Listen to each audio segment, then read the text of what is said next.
Rana plaza দুর্ঘটনায় ক্ষতিগ্রস্তদের জন্য ৩২০ কোটি টাকার বিশেষ তহবিল প্রত্যাশা করছে আন্তর্জাতিক শ্রম সংস্থা আইএলও।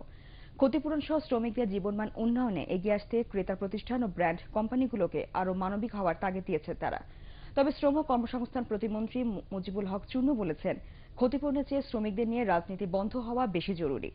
রাজধানীতে গার্মেন্টস খাতে ১৪০টি নতুন ট্রেড ইউনিয়নের এক প্রশিক্ষণ কর্মশালায় এসব কথা বলেন তারা। বিস্তারিত জানাচ্ছেন কেরামতুল্লাহ বিপ্লব। কারখানায় ট্রেড ইউনিয়ন নেতাদের কাজ কি, শ্রমিকদের অধিকার আদায়ে কি কি করবেন তারা, সে ধারণা দিতেই ঢাকায় আইএলওর এই কর্মশালার আয়োজন। শ্রম প্রতিমন্ত্রী নিজেও স্বীকার করেন, শ্রমিকদের কর্মস্থলের মান উন্নয়ন বা ন্যায্য অধিকার আদায়ে নিজে উদ্যোগী হয়েও তেমন ফল পাননি তিনি। আমার গার্মেন্টস ফ্যাক্টরিতে এই যে গ্রামের মেয়েগুলি কাজ করে, কিভাবে কাজ করে, কি পরিবেশে কাজ করে, কি খায়, কোথায় বসে, গরম না এসি, আপনারা লইয়া যান।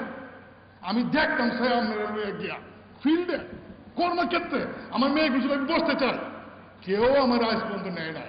রানা প্লাজা দুর্ঘটনার পর বাংলাদেশের গার্মেন্টস খাত বিশ্বব্যাপী নেতিবাচকভাবে আলোচিত হয়েছে।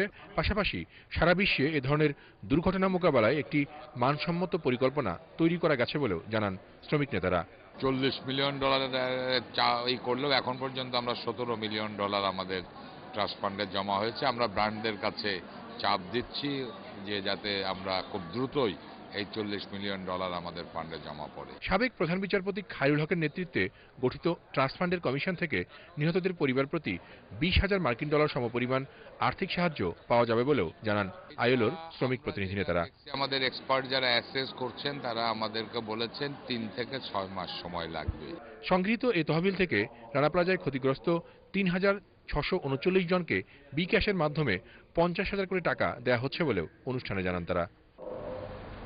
কেরামতুল্লাহ বিপ্লব, এটিএন বাংলা, ঢাকা।